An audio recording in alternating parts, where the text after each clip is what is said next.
निकलना था वह कभी का निकल गया और मुझको बजाय अयोध्या के जंगल का राज मिल गया।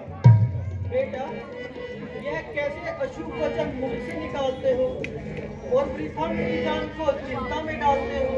माता जी, जो बात मैंने कही है वह वास्तव में सही है। आखिर क्या मामला है, जरा मुझे तो बताओ, सारा हाल सुनाओ। राज के बदले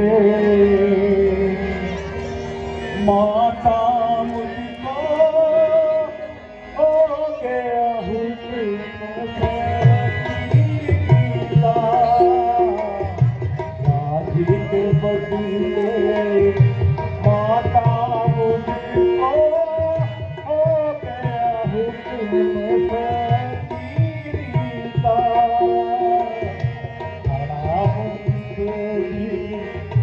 ऐ माता मैं तेरे हुक्म खीरी का।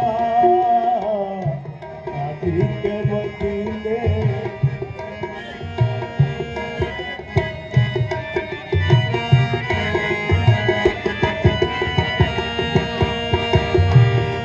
दिया भरत को राजपिता ने।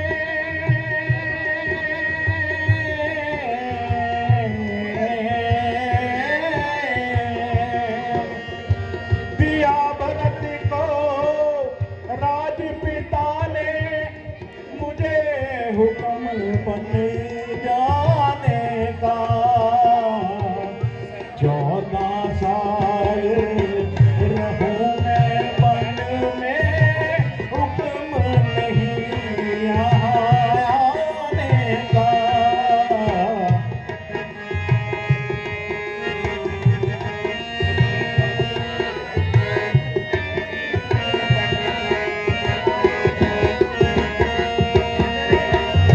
बैठी थी मैं खुशी में, बातों का शान गुमान नहीं।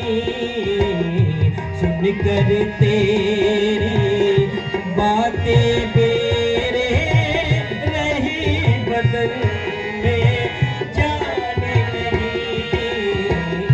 बैठी थी मैं खुशी में, इन बातों का ज्ञान गुमान नहीं।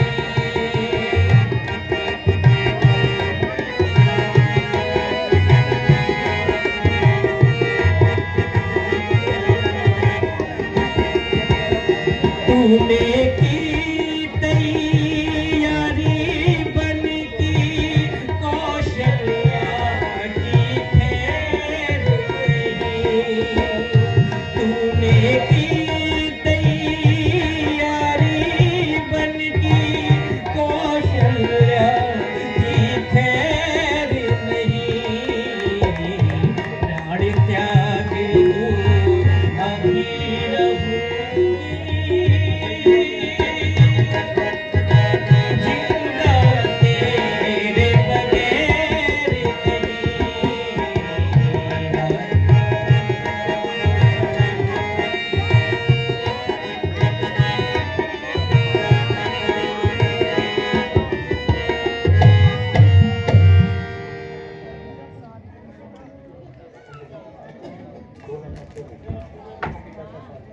हुक्म पिता का साथ जान के, जब तक दम पे दम माता। राजपाट का कुछ नहीं मुझको कोई बन पाता। बेटा, क्या मैंने तुमको इसलिए पाला था?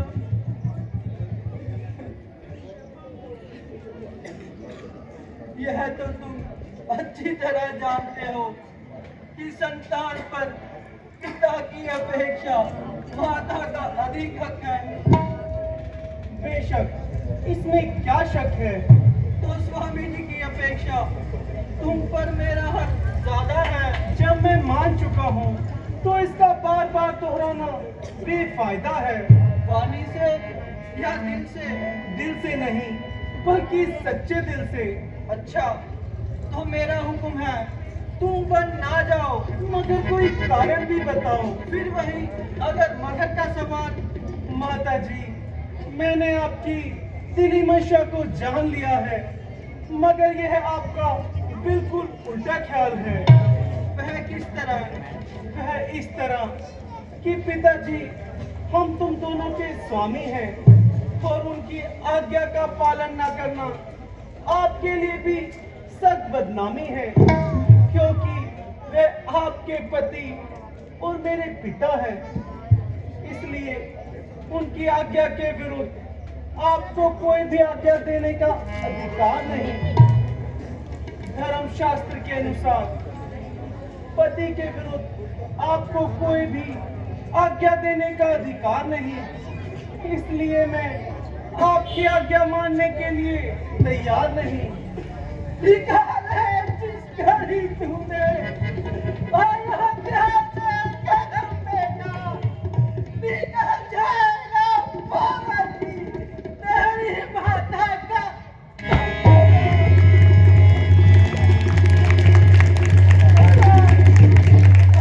किसके सहारे जिंदगी के दिन गुजारूंगी? तायू बर्बाद कर मुझको, तुझे मेरी कसम बेटा। आधा परवरिश तुझको ये देगा सुख बुढ़ापे में, ना कर सके जुदाई से मेरे सर को गरम बेटा। सहू मैं किस तरह सदमा भला तेरी जुदाई का, करूं कैसे सबर है? सितम बेटा, सितम बेटा। सारी उम्मीदों पर ना फेरो एकदम ताड़ी। तू कुछ तो ख्याल कर मेरा, ना कर इतना जुल्म बेटा। सफाई हो गई तो एकदम सारी मोहब्बत हुआ यूं संगे दिलासा, कर कुछ तो रहम बेटा। माता जी, आप धैर्य से काम लो। बेटा किसके सहारे? कोई सहारा भी हो। माता जी, जब वह दिन ना रहे तो यह भी ना होंगे। अच्छा अच्छा बेटा, जिस तरह होगा अपनी जान पर जबर, परंतु उस पराई बेटी को क्या कहकर समझाएंगे? आदि जा, सीता को मेरे पास बुलाना।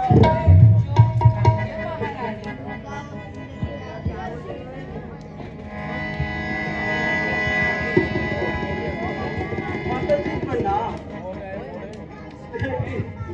माता जी, ये क्या किया है? क्या कहूँ बेटी, क्यों कर सुनाऊं? ऐसा पाषाण हृदय कहाँ से लाऊं? ये खुद ही बता देंगे। नाना, माता जी ये क्या फरमा रही है और क्यों इस कदर आंसू बहा रही है? क्या दासी की निज पर कोई शिकायत है? नहीं प्रिय जी, तुम पर तो इनकी सर्वदा नजर इनायत है, तो फिर इस कदर रंज का क्या कारण? वृथा रंज करती है, बात तो बिल्कुल मामूली है। यदि कुछ खाती ना हो तो मुझे भी बता दीजिए। प्रिय जी, पिताजी की आज्ञा से 14 वर्ष के लिए बनने जाता हूँ और सबने तो आज्ञा दे दी है, अब तुमसे आज्ञा चाहता हूँ। इसमें ना कोई पिताजी का कसूर, ना माता कैकेयी का कोई दोष है, बल्कि ईश्वर को इसी तरह मंजूर है।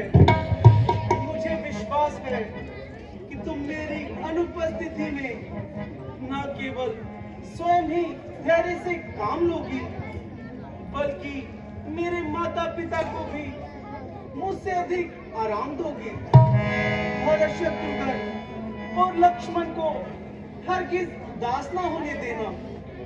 14 वर्ष समाप्त होते ही तत्काल आऊंगा और एक पल की भी देर ना लगाऊंगा। प्राणनाथ, जो कुछ पिताजी की आज्ञा है उसके बारे में मुझको ना तो कोई ऐतराज है और ना उनके काम में दखल देने का मुझे कोई मिजाज है। आप हर तरह से उनके हुक्म की तामील कीजिए, मगर अपनी दासी को साथ चलने की आज्ञा दीजिए। मेरे लिए वही अयोध्या है जहां आपका निवास है। प्रिय जी, तुम जंगल के कष्ट सहन नहीं कर पाओगे, वहां बहुत कष्ट होंगे। आपके चरणों में रहकर मेरे सब दुख नष्ट होंगे। वहां जंगली जानवर तुम्हें सताएंगे, हम उनसे अपना मन बहलाएंगे। तुम मुसीबत के वक्त वह कार्य करो जो आर्य स्त्रियों का कर्तव्य है। मेरा साथ जाने का भी तो यही परिणाम है। अब जिद न करो सीते, अब जिद न करो सीते, मन में जगाती वहाँ शेर बहती थी, मन में जगाती वहाँ शेर बहती थी। तू साए की सुनाई, तू साए की सुनाई, अति बिन पत्नी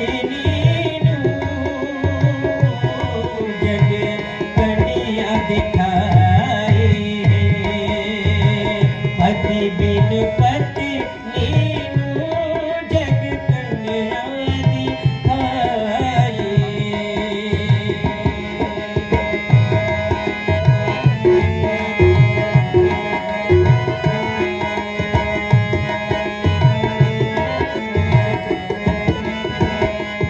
असी धर्म गवांगे, असी धर्म गवांगे, रघुकुल रीतियों पर दाग न लावांगे, रघुकुल रीतियों पर दाग न लावांगे।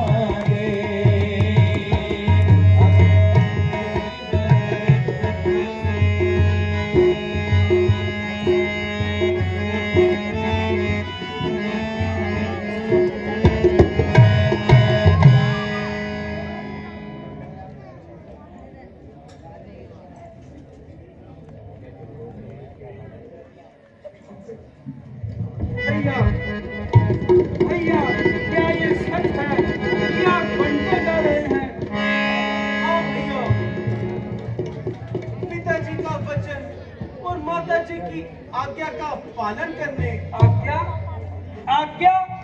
भैया, मेरे होते हुए ये अनर्थ नहीं होगा।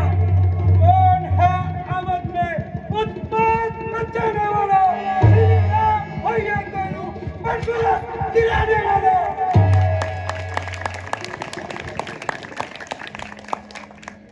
जब आप ही राज के अधिकारी हैं, तो इस पर दूसरे का क्या अधिकार है? मेरे होते हुए भरत को राज कौन दे सकता है? काट दूंगा दुश्मनों के सिर्फ इसी तलवार से। मांगना है न्याय मैंने अवध की सरकार से। सीने पे बिजली कलेजा फट नहीं जाता, गुलाले पड़ रहा सर पर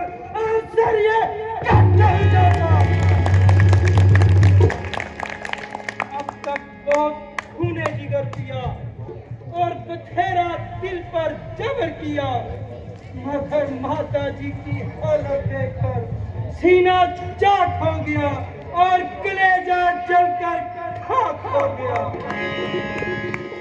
मेरी मौजूदगी में माता जी को इस कदर अजाब, मेरी जिंदगी पर लाख लानत और धिक्कार।